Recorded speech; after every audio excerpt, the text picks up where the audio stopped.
So in this video, I want to talk about gushing over magical girls, but not just that, I also want to talk about a variety of other animes as well, but specifically focusing on gushing over magical girls, because this anime season has definitely kicked off to a bit of a start with a lot of different interesting titles, and that's not just including new animes, but also returning animes as well. It's definitely been a mixed bag of interesting stuff that has started airing, and there's so many animes to be going over this anime season.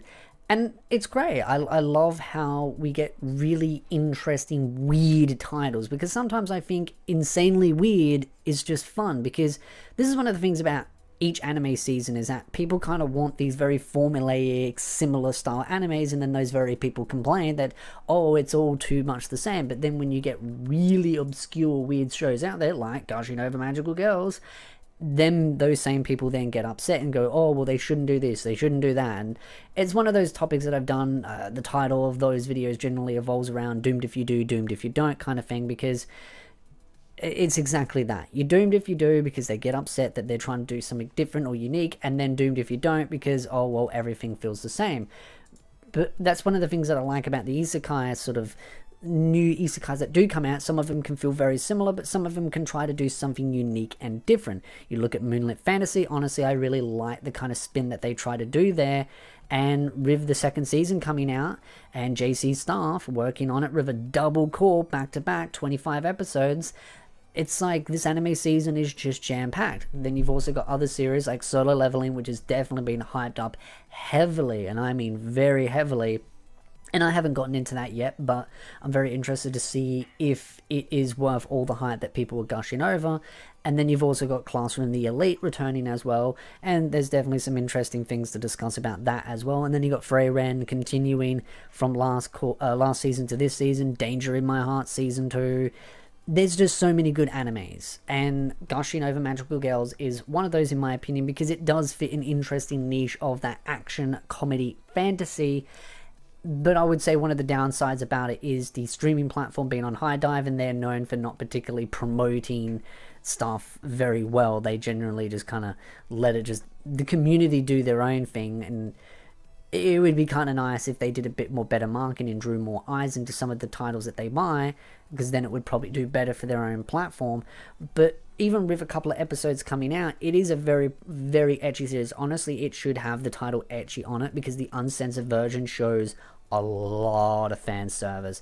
And so the premise of the story, for those that do not know, is a female protagonist has been granted the ability to technically become a magical girl herself, even though she kind of gushes over them, but she is of the villain side, and she's learning through experimentation that she might have a little bit of an infatuation of tormenting the other magical girls and doing very lewd and seductive things to them. And so that is where each episode is kind of just going from one extreme to the other. And I will warn people, this may not be for you. This anime may very, very well not be up your alley, because there's a lot of fan service in it. There's a lot of suggestive stuff in it, and it's definitely got a bit more of a darker twist as far as the main protagonist goes in what they kind of enjoy doing to the other magical girls. And so yeah, I don't think everyone will like it. I think this will be very, very hit and miss. I could definitely see some videos being out there really hating on the series because of how extreme I think it will go, and it has already gone. And I think some people will see that as negative, while some people will just enjoy it for what it's trying to do. It's just been silly, it's fun, and that's all I take it for. It's just fiction at the end of the day, but it's an interesting spin on the whole magical girl scene, because magical girls isn't exactly something that is uncommon. It is quite common, to say the least, so it is good to see a bit of a unique spin, to say. And also seeing this sort of the interesting development between the main protagonist being the villain, and then also the other three magical girls that are meant to be the good girls, and their relationship from rivalry standpoint. Now, I do wonder if there's going to be some more interesting relationship build up between them, because of the whole fact that they all in the same classroom, there's those interactions and them trying to work out who the identity is, but it's got that sort of mask over it to hide it.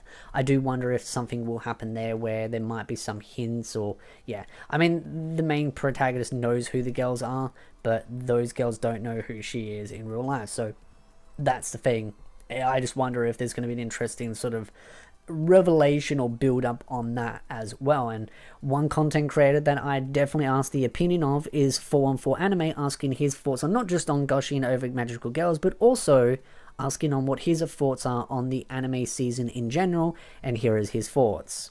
The winter 2024 season, I've got to say, that actually kind of surprised me in a sense. Like, when I was going over what I was going to watch for this season, I was looking at it and I was like, there's some okay anime here. I think it will be an okay season. But this definitely turned out to be one of the most cultured seasons so far. Anyone that is familiar with me, you'll know I am open about being a trash degenerate, pro fan service, proud of it. That's me. But yeah, I saw a couple of shows that were of the cultured nature, but like I didn't expect to get as many as we have, and what a time to be alive. I mean, obviously the main talking point I think that shocked everyone was Gushing over Magical Girls, and like we knew that was going to be uncensored. I can't get my words out. We knew that was going to be uncensored and stuff anyway, right? But like watching that, I was just like, bro, oh my god, this is insane. I saw a lot of people saying as well, like the anime has like completely outluded the manga. And I was like, bro, I gotta check that out. So I checked out like the first chapter against the first episode, and I was just like, Jesus, bro, like they were like, right, lewd button, boing boing, you know. They're just absolutely insane. But beneath it all, very much enjoyed it as well for the comedy side of things. The art style is awesome. I love the expression, like the expressive faces, and like it's kind of got like a really cool story to it under all as well. So like the lewdness and fan service aside, really good. So definitely check that show out. Along with that, another one that I'd picked up on like was Chained Soldier. Oh my god, that one, bro, nice. I think what's her name? Is it Kyoka, the main girl from that? Like I've got her down as like waifu of the season already. So we'll see, you know, where she places with you guys, the fans, and whatnot. But I'm absolutely loving her. That first episode was absolutely love it. Like, you know what I'm talking, you know what scene I'm talking about, people. You know what scene I'm talking about. But overall, I think again the story on that looks really kind of cool, and I love obviously for people that know, obviously Kyoka looks very much like Esdeath from the series Akame ga Kill. It's the same guy behind these two series. He obviously loved her character design so much that he has gone and stuck with that for Kyoka, and I'm down with that. I absolutely like it. The militia outfit, their militia uniform. Can't get my words out again. Militia uniform.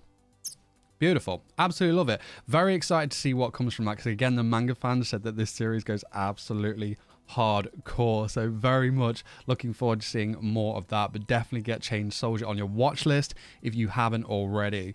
Now, I think everyone's most anticipated anime for this season, well, the new anime anyway, was without a doubt Solo Leveling, and I've gone into Solo Leveling anime only, so I don't know anything. I haven't read like the manhwa or anything like that. I've seen like little panels and kind of things. All I know is that this series is extremely hyped, so I kind of went into it, and the first episode I kind of went into it with too much expectation, if that makes sense. But the first episode was basically kind of setting up the story, and I was like, okay, I was expecting more of an explosive first episode. However, that bit at the end went very freaking gnarly.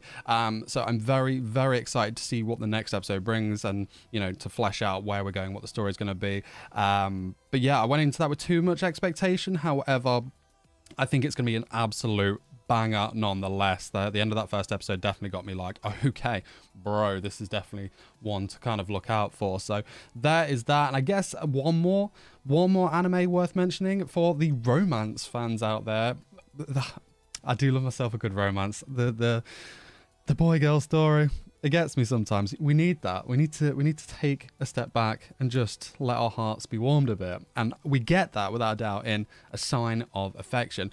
Very much obviously reminds me of like A Silent Voice, obviously for the connection with the main girl there, but it just seems like it's gonna be a very charming tale, and I really like it from first impression. Art style's slightly different. It definitely takes some getting used to there. Me and my wife sat down and watched this one together, and we did notice that the girls are incredibly pretty in the show, but the guys, there's something like weird with them, but I think that'll just be an adjustment thing. However, that first episode, you got the feels in that episode, man. So definitely get A Sign of Affection on your list as well. There's obviously a bunch of bangers this season. We got continuations in The Dangers in My Heart, so cool. We got Classroom of the Elite, Blue Exorcist season 3, and my god, boys and girls, I feel like I'm with the minority here, but Marshall season 2, I freaking love Marshall, man. And like, oh yeah, good to have Marshall back. It's just a bit of silly fun, and mate, I get hyped for that show every single freaking week. But there's so many, so many anime that have been really good on first watch. But these were just some that I thought you guys really need to get on your watch list. So go enjoy them. Also, let us know in the comment section below what your favorite anime of this season is, and drop our boy Espiritu a like. Thanks for having me, bro.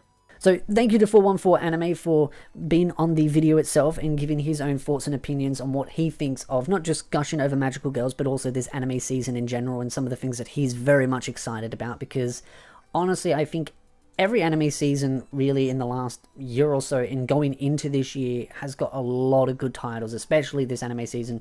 But one of the downsides is some people, don't like everything out there and only like specific niche things, and then kind of go, oh, there's nothing great airing this anime season. And I think that's just kind of missed potential, because there are so many unique and different shows that come out every anime season. Like I said, Solo Leveling, Freyran, Class in the Elite, even though I have my own issues that I've talked about in my recent video about Class in the Elite Season 3, Moonlit Fantasy, there's also the Apothecary Diaries, you've also got The Danger in My Heart, Banished from the Hero's Party, My Instant Death Ability, you've also got Chained Soldier. Now that's another series that's got some interesting, provocative hints in it, let's just to say the least, and it's got a bit of fan service, some hint, and I'm definitely enjoying that as well, and I have talked about it recently. Then you've got Bottom Tier Character, second season. You've also got the Tales of the Wedding Rings. There's also another series that is I can't pronounce the name correctly, but Girls Are Super Adorable, Girls, however you want to pronounce that. And there's a bunch of others as well. Foolish Angels, Dancing the Devils, those kinds of things. There's a lot of titles that are super hyped up, and then some that are kind of more not as drummed up and as hyped, but I'm still very excited nonetheless to give it a watch, see how things go. And I'd love to know your thoughts in the comment section down below. What do you think of Gushing over Magical Girls? But not just that, also other animes this anime season as well. And what are you looking forward to? What are you watching? Definitely put them down in the comment section down below. Of course, if you like this video, hit the like, subscribe, and I'll see you beautiful nerds in the next video.